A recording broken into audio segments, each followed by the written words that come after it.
이어서 최원주 전문가와 함께하겠습니다. 체크포인트입니다. 전문가님 안녕하세요. 안녕하십니까.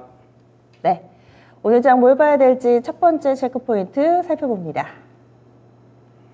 EU가 러시아 원유 수입 금지에 합의를 했습니다.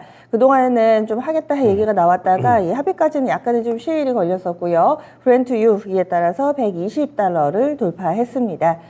유가 앞으로 더 오르게 되는 것인지 이와 관련돼서 우리 증시는 어떤 영향을 받아야 될지 알려주시죠. 제가 유가에 관해서는 5월 중순서부터 계속적으로 말씀을 드렸는데 이 오전 방송에서도 말씀드렸고 새벽에 모닝타임즈 시간에도 계속 말씀을 드리고 있는데 결국에는 유가가 조금 상승을 계속적으로 할 것으로 보고 있습니다. 지금 EU가 지금 러시아산 원유 수입 금지를 합의를 했습니다.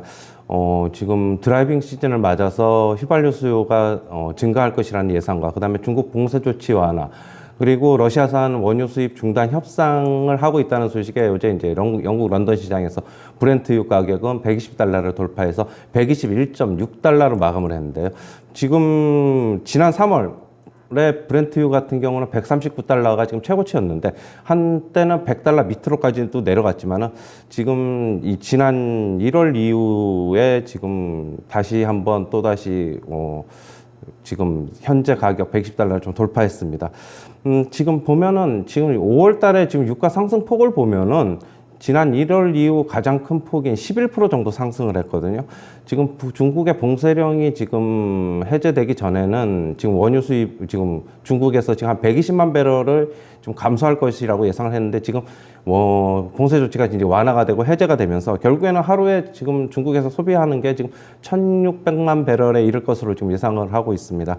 지금 유가 상승은 그렇게 본다면 다시 전 세계적인 글로벌적으로 다시 한번 물가 상승에 대한 우려를 가지고 가면서 금리 인상 다시 얘기가 자이언트 스텝, 빅스텝 계속적으로 얘기가 나오고 있는데 금리 인상 좀 더 가파라질 수도 있을 것이다 라고 보고 있고요. 지금 결국에는 이번 합의로 러시아산 원유 수입이 지금 금지되는 규모 같은 경우에는 이번에는 해상 쪽만 막았어요. 너무 육상 쪽만까지 다 막으면은 충격이 클 것 같아가지고 해상 쪽만 막았는데 지금 이번에 수입 금지가 되는 거는 한 3분의 2 정도 차지합니다. 이번에 지금 EU 측에서는 이번 합의뿐만이 아니라 연말까지 지금 러시아산 원유 수입을 그중 90%까지 줄일 것이라고 얘기하고 있는데요. 일단은 유가 상승 계속적으로 말씀을 드리지만은 130달러, 140달러, 150달러 이렇게 결국에는 저항성 돌파하면은 한 150달러, 140달러 중반까지는 좀 봐야 될 것으로 보고 있는데요. 지금 CPI에도 결국 미국도 안 좋게 나올 것으로 보고 있고, 그러면 지금 현재 시장은 상승 중이기 때문에 어떻게 보면 좀 완충 역할을 하고 있는데, 유가 상승 계속되면은 다시 한번 충격이 있을 것으로 보고 있어가지고 조금 주의가 필요해 보입니다. 역시 관련주로는 정유주는 계속적으로 좀 봐야 된다. 그렇게 본다면, 볼 수 있겠고요. 역시 S-오일, 좀 중소형 개별주로는 중앙에너비스, 한국석유, 흥구석유 등이 들 수 있는데, 요즘 S-오일은 다시 상승 탄력이 상당히 강합니다. 차트를 잠시 한번 보시면은요. 어제 같은 경우에도 강세로 마감을 했는데 차트 모양도 괜찮고 11만 7,500원이 정고점인데 작년 10월 달에 기록을 했는데 다시 한번 그 선 터치하지 않을까라고 보고 있고 그 12만 원 선도 돌파가 가능해 보인다. 이렇게 정리해 드리겠습니다. 네. PC 물가 지수가 다소 좀 안정적으로 나와가지고 이런 인플레와 관련된 우려가 꺾이나 싶었는데 사실 유가가 오르게 되면은 또 인플레에 대한 우려가 고조되면서 금리 인상, 이 자이언트 스텝이나 빅스텝 이야기가 또다시 나올 것이고 지수 전반으로 따지면은 그럼 이로 인해서 한 번 더 눌릴 수 있을 것이다. 이렇게까지 확장 해석이 가능할까요? 네, 저는 그렇게 개인적으로는 그렇게 보고 있고요. 역시 미국 시장 단기 바닥이라고도 저번에 말씀을 드렸는데 다시 한번 충격을 받을 것으로 보고 있어가지고 요즘 랠리는 미국 시장에서도 베어마켓 랠리라는 게 대부분 중론이고 저도 그렇게 보고 있고 대부분 다 그렇게 보고 있어가지고 다시 한번 저점 테스트 이루어질 가능성이 매우 높아 보여가지고 우리나라 증시에서도 조금 어떻게 보면은 그동안에 좀 올랐던 것들은 좀 서서히 좀 차익 실현을 하는 쪽이 좋아 보이고요. 유가 상승 피해주인 역시 정유주, 해운주 정유주가 아니라 항공주, 해운주 이쪽으로는 조금 당분간은 좀 접근을 하지 말아야 되지 않나 좀 그렇게 보고 있습니다. 네, 계속해서 PC 물가 생각하시면서 인플레에 대해서 좀 내려놓으시면 안 될 것 같습니다. 유가가 오르는 기조를 나타내고 있기 때문에 꾸준히 좀 신경을 쓰면서 박스권 내 대응 전략 펼쳐보자라는 의견 주시네요. 다음 두 번째 포인트 넘어갑니다.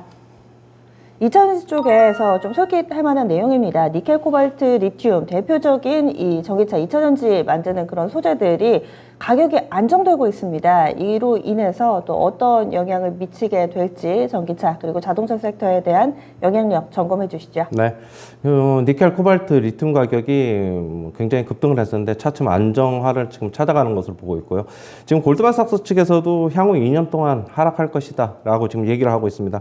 뭐 지금 현재 공급 과잉으로 인해서 한동안 수요가 너무 많아서 이제 공급을 많이 하면서 이제 다시 공급 과잉으로 들어갔다라고 얘기를 하고 있고요. 하지만 어느 정도 이제 공급 과잉이 좀 끝나고 나면 다시 24년서부터는 이쪽의 수요가 워낙 견조하기 때문에 재차 상승할 것이다. 좀 이렇게 얘기를 하고 있습니다. 지금 니켈 가격은 톤당 지금 약 3만 달러 지금 초반 정도 되는데 지금 전망을 하고 있기로는 하반기에는 한 36,000달러, 지금 정도보다 한 20% 정도 오를 것이지만 그 이후에는 내년 같은 경우에는 큰 폭의 하락을 할 것이다라고 얘기하고 있고, 코발트 가격도 현재 톤당 지금 약 8만 달러 정도인데 내년에는 6만 달러 선까지 좀 내려갈 것이다라고 얘기를 하고 있습니다. 리튬 가격도 현재 톤당 지금 6만 달러인데 내년에는 굉장히 큰 폭으로 좀 하락을 예상을 하고 있는데 2만 달러까지 좀 내려갈 것이다라고 얘기를 하고 있습니다. 지금 배터리 공급가가 지금 상승을 했지만은 결국에는 시장 확대를 위해서 대부분의 완성차 업체들은 전기차 가격을 인상을 안 했습니다. 테슬라를 제외하고는. 그 이유는 시장을 선점하기 위해서 자기네들이 일정 부분 마진을 줄이면서까지 좀 많이 팔겠다라는 것을 지금 했는데요. 결국에는 수익성이 악화됐는데 다시 수익성이 어느 정도 좀 다시 돌아올 것으로는 보고 있고요. 지금 완성차 업체 같은 경우는 배터리사와 지금 광물 가격 연동제 계약을 체결하고 있어서 광물 가격이 안정이 되면 연동이 되면서 다시 배터리 공급가를 낮출 수 있을 것이다. 그렇게 보고 있습니다. 배터리 업계 같은 경우에도 지금 그동안에는 배터리 업계는 어떻게 보면은 손실이 별로 없었죠. 그동안에 뭐 판가 인상을 해왔기 때문에. 그런데 이제 배터리 업체들 같은 경우에도 ESS용 배터리라 그래가지고 이쪽에서의 수요는 지금 계속적으로 늘고 있는데 이쪽에서는 광물 가격 연동을 하지 않고 있어요. 그렇다고 본다면은 이쪽에서 수익성은 조금 더 나아질 것으로 보고 있어가지고 역시 배터리 업체도 뭐 손해는 아니다 이렇게 정리해드리겠습니다. 뭐 관련주로는 완성차 업체 좀 보셔야 되겠는데 역시 뭐 현대차, 기아 이쪽을 중심으로 좀 보셔야 될 것으로 보고 있습니다. 하지만 유가 상승으로 인해서 어떻게 보면 또 피해주로도 연결이 될 수 있다 이렇게 보고 있어가지고 상승폭은 좀 제한되지 않겠느냐 그렇게는 보고 있습니다. 네, 결국에는 종목의 이 영업 환경에 있어서도 호황제가 좀 맞물려 있습니다. 그래서 리튬, 코발트 등 광물 가격 안정화와 관련된 부분 두 번째 체크 포인트였고요. 다음은 오늘 볼만한 종목 추천주 넘어갑니다. 흥구. 정말 좀 자주 얘기되는 종목이 아닙니다. 거래 대금이나 거래량 측면에서도 크게 관심을 받았던 적이 없는 종목이어서 이 종목을 가져오신 이유가 좀 궁금합니다. 일단 최근에 점진적인 우상향 흐름을 차트가 좀 보이고 있어서 갖고 나왔고요. 하지만 이제 거래량은 하루에 20만 주 정도는 되니까 아주 거래가 없는 종목은 아닙니다. 지금 건설기계 하부 구동업체로서 주요 매출처는 현대 건설기계, 그 다음에 볼보 등이 있고요.